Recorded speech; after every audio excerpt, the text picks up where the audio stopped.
By this time tomorrow, the Senate should finally have their hands on an energy bill already gutted by the Democrats of any truly comprehensive effort to curb greenhouse emissions. Thanks to perpetual Republican opposition, even a scaled-back attempt at some kind of cap on carbon is off the table. Instead, the bill will focus on just four main areas: liability for oil spills, including raising the liability cap to $10 billion, promoting natural gas, including incentives of about $4 billion for trucks that run on natural gas, energy efficiency, with $5 billion going towards incentives for retrofitting homes to be more energy efficient, and green jobs. That's it. That's the core of the energy bill. Okay, great. Now, there's good news and bad news here. Okay, well, there's really mostly bad news, which is that a coalition of denialist Republicans and cowardly Democrats have watered down vital legislation to the consistency of consommé.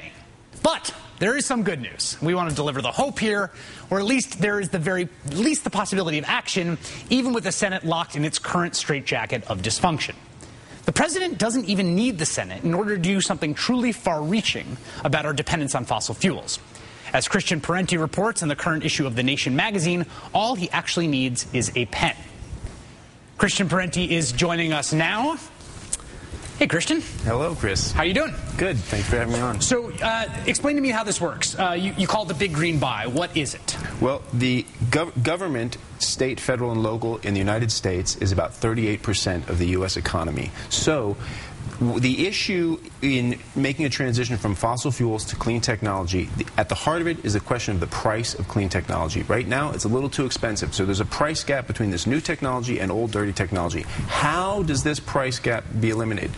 Maybe there's legislation, whatever.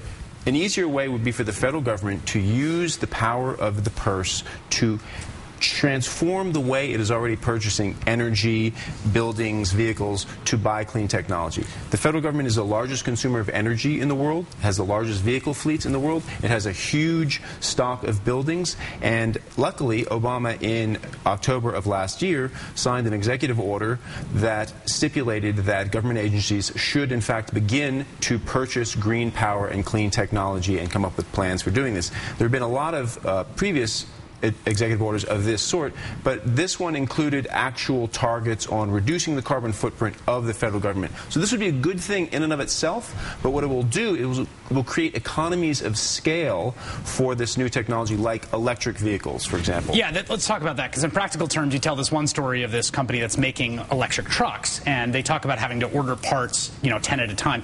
What would it mean for them if they got an order of, 500 trucks from the government? It would mean that they could reduce costs between 30 and 40% on these different components, because what they do is they put electric motors onto chassis, and they have to buy wheels, chassis, wire harnesses from the automotive supply chain in general. And buying in bulk reduces your costs, and one of the key things that has to come down in cost are batteries. So there are a lot of ways in which the federal government could expand the use of electric vehicles. The post office is one of them. 150,000 vehicles, all of which travel basically in 20-mile loops every day, park in the same place every night, perfect for electrification. There's really no reason the post office should ever buy another gas postal vehicle except for the long-haul trucks until batteries are up to speed on that.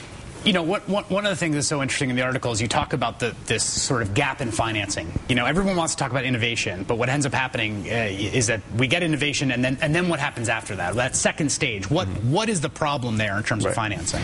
Developers of clean technology call it the valley of death. So there's a lot of capital. Frequently, it's government subsidies to create a new technology. This is not just for clean technology. This is for cell phones and flat-screen TVs. To invent the gadget, and then once some sort of gadget has been proven in the market and is profitable, there's usually lots of money in the capital markets to buy that company and keep selling the thing. But in between is the valley of death, where there's a dearth of capital to get from victory in the lab to victory in the market. So the federal government could help cross that by becoming the main purchaser of clean technology. And we have to remember that this is how a lot of high tech has achieved mass market penetration, is because the federal government not only paid for the early R&D, but also was frequently the first and second generation consumer.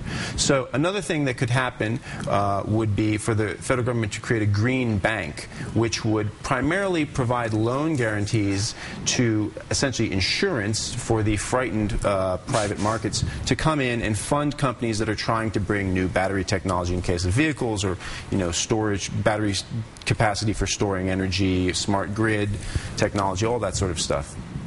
Great. Everyone should check out that article, The Big Green Buy in the Nation, by Christian Parenti, who I'm proud to say is my colleague at The Nation magazine. Thanks a lot for coming by.